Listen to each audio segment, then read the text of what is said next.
두 번째는 예수님의 산상수훈의 결론입니다. 오늘 말씀은 마태복음 5장에서부터 연속 이어지는 거예요.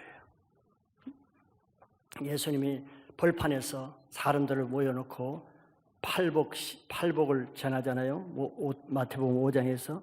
그래서 마태복음 5장부터 7장까지를 우리는 산상수훈이라고 이렇게 말씀합니다. 산상수훈은 어떤 말씀인지 우리가 다 아시죠? 정말 예수님의 최고의 하나님 나라의 진수를 설명하는 말씀이 산상수훈입니다.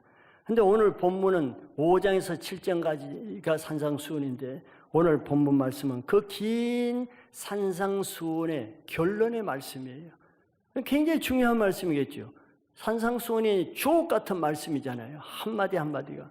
근데 그 모든 주옥 같은 말씀의 결론을 말씀하시는 거니까 산상수훈 중에서도 핵심 마지막 메시지가 되는 겁니다. 앞에서 다시 말하지만 예수님은 뭘 강조하고 결론을 맺습니까? 속는 사람, 속이는 사람, 속는 신앙, 착각하는 신앙에 대해서 말씀하신 다음에 산상수훈의 결론을 말하는 거예요. 이게 굉장히 메시지의 의미가 있는 거죠. 신앙이라는 것은 속고 속이는 것이란 말이에요. 왜? 사단과의 영적 전투이기 때문에. 그래서 결론적으로 하는 말씀이 뭡니까? 산상수훈의 결론은 속고 속이는 가운데 속는 자가 되지 말고 속는 자가 되는 그런 어리석은 신앙을 하지 말고 속지 않는 지혜로운 신앙을 하라는 것이 결론입니다. 먼저 예수님은 지혜로운 사람에 대해서 말씀하고 있습니다. 예수님은 지금까지 이 모든 주님이 하신 말씀을 듣고 행하는 자는 그 집을 반석 위에 지은 지혜로운 사람과 같다고 했어요. 간단합니다. 신앙이 복잡하지 않죠. 진리일수록 진리는 단순하고 쉽고 명확합니다. 사람이 복잡하게 어렵게 이렇게 말하는 것은 그 사람이 혼미하기 때문에 그런 거예요. 진리를 모르는 사람일수록 성경을 어렵게 꿰어서 꼬아서 말합니다. 자기가 꼬아져 있기 때문에 모르기 때문에 그러는 거예요. 여러분들 이 말씀이 어려워요. 지혜로운 사람은 철학적으로 말하려고 그래봐요. 어려워요. 그런데 예수님이 쉽게 말하죠.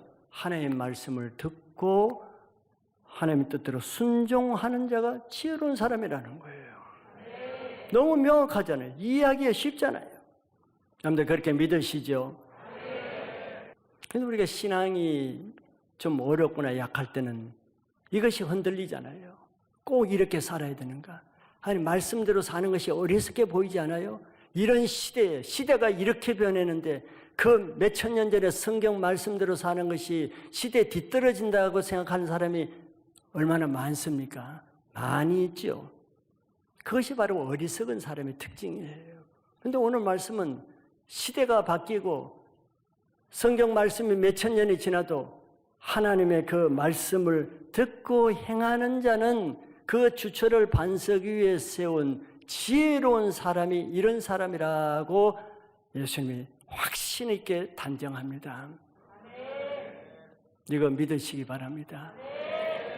이걸 믿는 사람만 지혜로운 신앙을 할 수 있는 거예요. 즉 지혜로운 신앙을 못한다는 건 뭡니까? 뭘 뜻하는 것이에요? 속는다는 거예요. 지혜가 없다는 것은 속는다는 것이거든요. 지혜로운 신앙을 하지 않는다는 것은 그 사람이 속고 있다는 겁니다. 즉 말씀대로 살지 않는 사람은 지금 속고 있는 거예요. 다른 이론에 속지요. 네가 꼭 말씀대로 살아야 되냐, 말씀대로 살면 네가 망하지, 말씀대로 살면 밥이 나오냐, 돈이 나오냐, 다 속는 것입니다. 여러분들 속지 않길 바랍니다. 말씀을 듣고 순종할수록 왜 주초가 된다는 것입니다. 그랬어요. 말씀을 듣고 순종하는 것만큼 내 영혼의 신앙의 반석이 더 깊게 단단해지기 때문에 그런 거예요. 그런 기초에 세운 신앙은 홍수가 나고 태풍과 바람이 불어도 견딜 수 있다 그랬습니다. 집의 생명은 뭡니까? 무너지지 않는 거예요. 끝까지 견디는 겁니다. 아무리 집이 외관이 좋고 화려해도 무너질 집은 무슨 가치가 있어요? 근데 집이 어떻게 무너집니까? 태풍이나 홍수에 무너진다 그랬죠. 홍수에 무너지면은 그 집은 끝나는 것입니다. 모든 것이 헛수고가 되는 거예요. 자기 신앙한 거 10년, 20년, 30년, 40년 했다 할지라도 마지막에 어떤 사건으로 시험에 들어서 넘어진다? 끝나는 거예요. 근데 태풍과 홍수가 뭡니까? 우리 인생에 찾아오는 사건들이죠. 시험과 풍파와 환난과 어려움, 핍박과 이런 사건들입니다. 또 최종적으로는 하나님의 심판이에요. 하나님의 불심판, 하나님의 물심판입니다. 아무리 지금까지 좋은 신앙을 했다 할지라도 이런 사건을 통해서 넘어지는 것은 그는 그 실체가 드러나는 거예요. 좋은 신앙 한 겁니까? 뭘 근거로 좋은 신앙을 하고 있어요? 열매를 알 수 있는데. 넘어지는 신앙, 무너진 신앙은 좋은 신앙이라고 말할 수 없고 속은 것입니다. 조금 억울한 일을 당하면 평 넘어지고, 조금 시험에 들면 신앙을 떠나버리고, 조금 억울한 일을 당하면 그냥 신앙 송두리째 뽑혀버리고, 그게 좋은 신앙이에요? 속은 신앙이죠. 기초 밑둥 없는 신앙을 한 거예요. 그러니까 풍파만 오면은, 사건만 오면은, 가정에서 조금 어려움만 있으면 가정이 뒤집어지고, 교회에서 조금 시험될 일이 있으면 그냥 교회가 뒤집어져 버리고, 그게 좋은 신앙입니까? 열매를 알 수 있는 거죠. 자기 자신을 점검해 봐야 됩니다. 우리 인생의 홍수는 수시로 찾아옵니다. 그것을 통해서 우리 신앙을 체크해 보고 연단하고 더 강하게 하기 위해서죠. 햇빛이 찾아오는 것은 제 식물을 죽이기 위한 것이 아니고 더 강하게 하기 위한 것인데, 밑에 뿌리가 없는 이 식물은 햇빛이 찾아올 때 말라 죽죠. 말씀으로 시험이 올 때 배반한 자라 그랬습니다. 말씀을 통해서 말씀이 주어지는데 말씀 때문에 신앙을 배반한다는 거예요. 그 말씀을 감당할 수 없기 때문에. 왜? 지금까지 말씀을 듣고 순종하는 신앙을 안 했기 때문에 이제 순종이 요구되고 순종이 강요될 때는 넘어지는 거예요. 뿌리채 말라 그럽니다. 하나님을 잘 섬기는데도 억울한 일이 얼마나 많이 찾아옵니까? 이거는 내 밑바닥이 하나님의 말씀으로, 십자가 중심의 말씀의 신앙으로 하지 않는 사람은 이런 걸 견딜 수 있겠어요? 억울해서 어떻게 견딥니까? 화가 나서 어떻게 견뎌요? 감당할 수 없죠. 뿌리채 뽑아지는 거예요. 근데 사람들은 뭐라 그래요? 저 사람이 저래서 내가 시험에 들어서 교회 안 나간다. 저 사람이 나에게 저런 짓을 해가지고, 교회 다니는 사람이 나에게 이런 사기를 쳐가지고, 그게 무슨 문제예요? 내가 반석에 있으면 저 사람이 사기를 치든 억울한 일을 하든 나에게 무고하게 하든 무슨 상관이 있어요? 내가 말씀에 기초해 있으면 아무 문제 없는 거예요. 흔들리지 않아요. 노아 시대는 악한 시대였죠. 그래서 하나님이 홍수로 심판하기로 작정했습니다. 근데 작정하기 전에 하나님 먼저 말씀을 주시죠. 홍수로 심판할 것이라고. 그리고 대비책도 줍니다. 노아에게 방주를 만들라고. 근데 많은 사람들은 그 말씀을 듣고도 믿지 않습니다. 말씀을 듣고 행하는 것이 아니라 말씀을 듣고도 행하지 않지요. 그러니까 장가가고 시집가고 먹고 마시고 즐기고 이렇게 했다 그래요. 말씀이 전해졌는데 말씀대로 살질 않아요. 말씀은 말씀이고 나는 나 뜻대로 사는 거죠. 근데 다 그렇게 사는 가운데서 소수, 많은 사람은 말씀과 상관없이 살아요.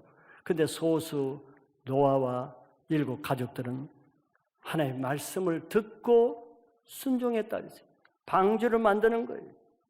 그때 많은 사람들은 노아를 어리석은 사람이라고 생각했죠. 바보라고 생각하고 조롱하고 핍박했겠죠. 그럼에도 노아는 말씀에 순종해서 말씀대로 행했어요. 누가 지혜로운 사람입니까? 홍수로 심판할 때 많은 사람들은 말씀이 주어져서도 순종하지 않을 때 그 말씀이 그들을 홍수로 심판했지만, 노아는 말씀대로 어리석은 것 같으나 말씀대로 순종해서 노아는 그 모든 사람이 죽는 가운데 8 식구만 구원을 받았습니다. 이것을 지혜로운 사람이라고 말하는 거예요. 아무리 내가 지혜롭게 살아도 나중에 하나님 앞에, 심판대 앞에 구원받는 사람이 지혜로운 사람입니다. 우리는 무엇이 지혜입니까? 세상의 지혜는 하나님의 흙끝으로 안 돼요. 지혜를 피한다 그랬습니다. 그러나 이 세상의 지혜는 한 가지밖에 없습니다. 매번 그때그때 선포되는 하나님의 말씀을 듣고 행하는 자만이 천국에 들어가는데, 그런 신앙을 하는 사람이 참 지혜를 가진 사람입니다. 여러분들 지혜로운 신앙을 하시길 바랍니다. 두 번째, 예수님은 그와 반대로 어리석은 사람에 대해서 말합니다. 어리석은 사람도 뭐 어렵지 않아요. 누가 어리석은 사람이냐? 말씀을 듣고 행하지 않는 사람이에요. 단순하잖아요. 쉽잖아요.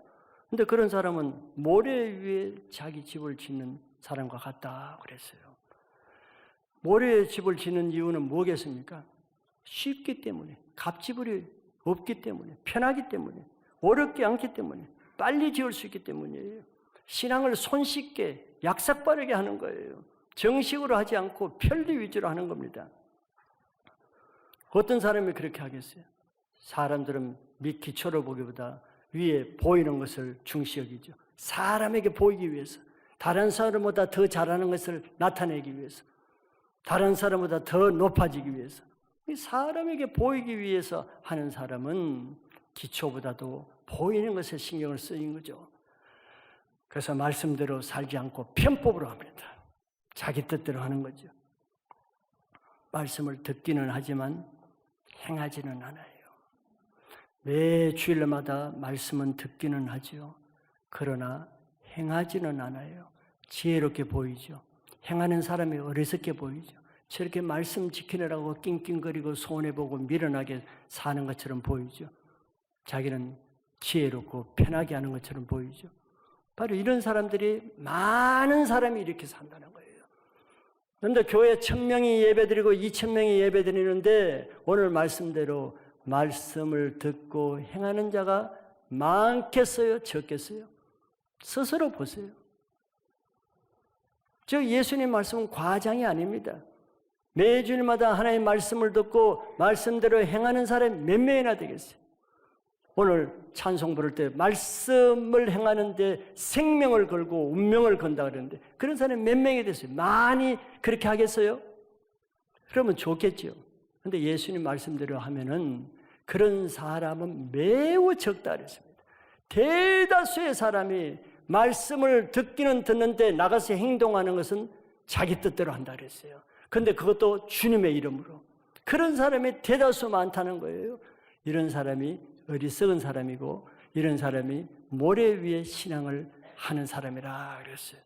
모래 위에 신앙을 하는 사람, 뭐 풍수, 태풍이 오기 전까지는 남보다 인정받고 칭찬받고 지혜롭다는 소리를 들어요. 남보다 더 빨리 지어지니까, 더 아름답게 빨리 신앙이 성장하니까 지혜롭게 보이죠. 열매로 한다 그랬죠. 사건이 없으면 문제가 안 됩니다. 그러나 사건이 없을 수는 없죠. 태풍이 오고 홍수가 나고 비바람이 칠 때 그때가 문제입니다. 예수님 말씀 보면 창수가 나고 바람이 불어 그 집에 부딪히되 무너지지 아니하니 이런 주초를 반석에 놓은 까닭이요 나의 이 말을 듣고 행하지 아니하는 자는 그 집을 모래 위에 지은 어리석은 집 같으리니 비가 내리고 창수가 나고 바람이 불어 그 집에 부딪히며 무너져 그 무너짐이 심하니라. 대조적으로 말하죠. 이런 사람의 문제는 자기 인생에 환란이 올 때가 문제예요. 자녀 문제로 환란이 오죠. 직장 문제로 고통이 오죠. 교회에서 시험 들을 만한 일이 오죠. 관계에 어려움이 오죠. 육신의 질병이 찾아오죠. 그때는 신앙의 실체가 드러나는 거예요. 밑바닥이 드러나잖아요. 보통 때는 그렇게 늘 할렐루야 아줌마처럼 은혜롭게 말하다가 이제는 사건이 많으면 완전히 다른 모습으로 다른 얼굴이 되잖아요. 그게 실제입니다. 태풍이 와버리면은 하루아침에 그 좋던 모습이 와르르 다 무너지는 거예요. 밑둥치 없어지는 거예요. 무너진 것은 없는 것입니다. 즉 없어지는 거예요, 인생이. 신앙이 늘 굴곡이 심한 사람이죠. 한때는 정말 잘하다가 또 원점으로 확 들어가고 다 부서져 버리는 거예요. 무너지면 남아있는 게 아닙니다. 밑둥부터 없어지는 거예요. 그래 10년 동안 한 것을 한 사건으로 다 와르르 무너지고, 그 다음에 또 낑낑거려서 그렇게 열심히 10년 동안 해서 또 무너지고, 30년 40년 했는데 남아있는 게 없어요. 늘 무너지니까, 기초가 늘 약하니까. 이런 신앙을 하는 사람이 많습니까? 적습니까? 많다고 그랬어요. 많은 사람이 이렇게 한다는 거예요. 처음부터 기초가 잘못된 것이죠. 여러분들 신앙의 기초를 생각해 보세요. 내가 반석 위에 기초가 된 것인지, 모래 위에 기초가 된 것인지. 반석 위에 기초가 됐다는 건 뭐예요? 여러분 처음 신앙할 때부터, 주일학 때부터든지 예수를 처음 믿을 때부터든지 그때부터 무슨 기초로 했습니까? 그때 주일날 말씀을 주는 거, 말씀 주면 그 주에 그것을 행하고 순종하고 하는 그런 신앙으로 기초를 해왔는지, 처음부터 말씀을 듣고는 말씀대로 행하지 않는 그런 신앙을 기초로 했는지, 그것이 자기 인생을 좌우하는 겁니다. 말씀을 듣고 순종하지 않는 방법으로 1년, 2년, 10년, 20년 해보세요. 이제 문제의식이 없어집니다. 오랫동안 습관화되면요, 당연시 하는 거예요. 왜? 그런 사람이 적어요, 많아요? 많다 그랬으니까. 옆으로 봐도 그런 사람이요, 뒤로 봐도 그런 사람이요, 앞으로 봐도 그런 사람이요. 교회 대다수가 말씀을 듣고도 안 행하니까 자기도 문제의식이 없는 거예요. 많은 사람이 그래요. 그러니까 문제의식이 없어요. 넓은 길로 들어가는 사람이 많기 때문에 자기가 문제의식 없이 들어갑니다. 남도 다 들어가니까. 남도 다 신앙을 저렇게 적당히 하니까, 세상적으로 하니까, 말씀대로 살려고 안 하니까 문제의식이 없어요. 이 사람이 그런 사람이죠. 말씀을 듣고도 왜 행하지 않습니까? 저 사람도 말씀 듣고 안 행하니까, 이 사람도 말씀 듣고 안 행하니까. 혹여 어떤 사람이 말씀 듣고 행하는 사람 보면은 너무 미련하게 보이니까 기초가 잘못된 데서 시작합니다. 잘못된 기초로, 잘못된 신앙의 토대 위에서 계속 쌓아 올리니까 건물이 남아있질 않죠. 수시로 무너집니다. 한 해가 가기 전에 몇 번이나 무너지고, 1년에 서너 번씩 무너지고, 무너짐이 심한 거예요. 예레미야서 22장 21절에 내가 평안할 때에 내가 내게 말하였으나 내 말이 나는 듣지 아니하리라 하였나니 내가 어려서부터 내 목소리를 청종하지 아니함이 내 습관이라.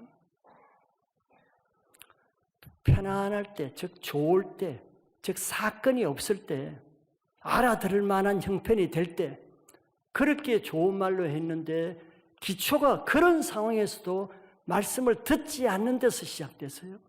어려서부터 내 목소리를 청종하지 않음이 이제는 내 습관이 되었다 하고 했습니다. 왜 그렇습니까? 주위에 다 그렇게 하니까, 모든 사람이 그런 신앙을 하니까 문제의식이 없는 거예요. 지금 이 시대가 그렇지 않아요? 이 시대에 정말 얼마나 몇 사람이나 하나님 말씀을 듣고 말씀대로 신앙한 사람이 얼마나 돼요?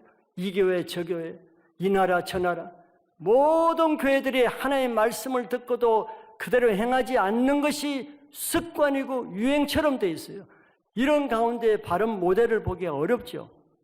주위를 바라보고 하면은 나도 넓은 물로 딸려 들어가는 거예요. 오직 이때는 하나님의 말씀만 바라봐야 되는 거예요. 말씀을 많이 들으면서 말씀을 행하지 않으면 않을수록 어떻게 됩니까? 자기 신앙의 기초는 점점 모래화됩니다. 사막화되는 거예요. 오늘 말씀을 듣고도 말씀을 행하지 않으면 그만큼 모래가 쌓입니다. 말씀대로 살지 않으면서 더구나 사람 앞에 이것도 행하고 저것도 행하고 큰 일을 많이 행할수록 그 사람의 건물 위험 수위는 점점 더 높아집니다. 즉 모래 위에 건물을 높이 쌓으면 쌓을수록 위험 수위가 높지요. 나중에 그 당할 데미지, 그 충격은 더 크게 되는 겁니다. 바로 여기에 나온 사람이 그 사람이죠. 기초는 말씀대로 하지 않으면서 권능도 행하고 능력도 행하고 귀신도 쫓고 그 나중에 넘어짐이 더 큰 거예요. 누가복음 12장 47절에 주인의 뜻을 알고도 준비하지 아니하고 그 뜻대로 행하지 아니하는 종은 많이 맞을 것이요. 자, 주님의 뜻을 알고도 매주 말씀을 듣고도 행하지 않으면 없어지는 게 아니지요. 쌓지요. 쌓여지는 거예요. 그 모래 위에 건물이 쌓여지듯이 위험수위가 쌓여지고 그 뜻대로 행하지 아니하는 종은 많이 맞을 것이요 매를 많이 준비하는 것만 됩니다. 내가 한 가지 듣지 않고 아니하면 그것이 매를 맞을 것이고, 두 번째 듣고도 행하지 않으면 두 번 매를 맞을 것이고, 10번째 듣고도 행하지 않으면 10번 매를 맞는 그런 계산법이라는 거예요. 평생을 많은 말씀을 듣고도 행하지 않는 사람은 홍수와 같이 한 번 사건을 만나면 그 모든 것이 무너져 없어집니다. 야고보서 2장 17절에 이와 같이 행함이 없는 믿음은 그 자체가 죽은 것이냐. 자, 믿음은 뭡니까? 믿음은 우리를 구원하게 하는 능력이 되지요. 그런데 여기에 믿음 중에도 죽은 믿음이 있다는 거예요. 구원할 만한 믿음이 있고 구원하지 못할 죽은 믿음이 있다는 거예요. 믿음은 하나님의 말씀, 예수님의 말씀을 믿음으로 생기잖아요. 그런데 구원받을 믿음은 그 말씀을 순종할 만한 능력이 있는 거예요. 그죠? 믿음은 능력이잖아요. 구원받을 믿음은 구원받을 만한 믿음의 능력이 있죠. 그런데 앞에서 예수님 뭐라고 했습니까? 누가 천국에 간다 그랬어요? 아버지의 뜻대로 행하는 자, 아버지의 말씀대로 행할 믿음을 가진 자만 천국에 간다는 거예요. 그런데 여기 어리석은 사람은 믿음이 있긴 있죠. 근데 죽은 믿음이야. 말씀을 많이 들어서 알기는 많이 구원받는다는 것도 알아요. 근데 죽은 믿음이니까 말씀대로 행할 능력은 없어요. 그게 죽은 믿음이에요. 구원받지 못할 믿음인 것이에요. 행할 믿음이 아니에요. 자, 결론적으로 예수님의 산상수훈의 핵심 결론이 아니라 핵심은, 주제는 천국에 대한 겁니다. 5장에서 산상수 처음에 어떻게 시작되는지 아시죠? 심령이 가난한 자는 복이 있나니 천국이 저희 것이며, 천국으로 시작합니다. 산상수훈의 말씀은 천국에 대한 것이에요. 천국에 들어갈 사람이 어떤 사람이고, 천국에 상급받을 사람이 어떤 사람이고, 천국에 들어가지 못할 사람이 어떤 것인가, 천국에 대한 말씀이에요. 천국의 원리를 말씀했어요. 그리고 오늘 마지막 결론이 뭡니까? 천국에 들어갈 자와 천국에 들어가지 못할 자로 결론을 맺는 것입니다. 천국에 대한 것이죠. 천국에 들어가지 못할 신앙은 속는 자라는 결론을 말합니다. 예수님은 주여 주여 말하면서 얼마나 많은 사람이 속아요. 주라고 부르니까, 주님의 이름으로 하니까 많은 사람이 주님의 이름으로 얼마나 헌신합니까? 주님의 이름으로 성경도 가르치고 말씀도 전하고 봉사도 하고 헌신도 하고 말하죠. 이런 사람이 속을 수 있다는 거예요. 이런 사람이, 많은 사람이 속는다는 것입니다.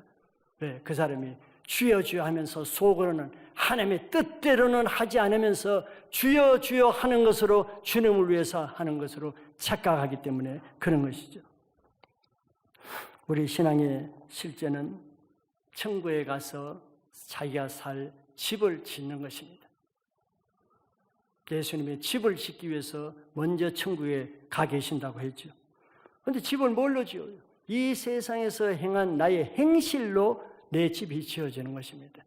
무슨 행실? 주님이 재료로 인정하는 행실.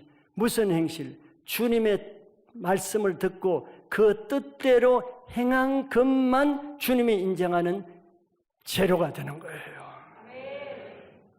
그 외에 한 것은 다 불법이라고 했습니다. 불법을 행한 자와 상급을 행하는 자가 여기에서 나눠지는 거예요. 아무리 사람에게 인정받는 위대한 신앙을 해도 천국 가지 못한 신앙은 속는 것입니다. 헛것이에요. 아무리 사람에게 인정받으면 뭐합니까? 아무리 이 시대에 위대한 사람으로 평가받고 위대한 업적을 남기면 뭐합니까? 그것으로 자기가 속으면 헛것이에요. 여기에 비유에 나온 사람이 바로 그런 사람입니다. 이런 사람도 속는데 우리가 어떤 사람이 안 속을 수 있겠어요? 오직 그때그때 주시는 하나님의 진리의 말씀을 듣고 행하는 자만 속지 않습니다. 제가 매주마다 말씀을 듣고 행하는지 안 하는지, 행하지 않는다 그러면, 듣기만 하고 행하지 않는다면 나는 속고 있는 거예요. 지혜로운 사람이 아닙니다. 약삭빠르게 제 신앙 잘하는 사람이 아니에요. 속고 있는 것입니다. 그 사람은 언젠가 넘어지게 돼 있어요. 풍파와 태풍이 보면 넘어짐이 심하게 됩니다. 끝까지 주님 나라 가는 신앙은 말씀을 듣고 행하는 자가 되시기를 바랍니다. 지혜로운 자가 되어서 후회하지 않는 천국에서 주님을 만나는 그런 신앙을 하시기를 축복합니다.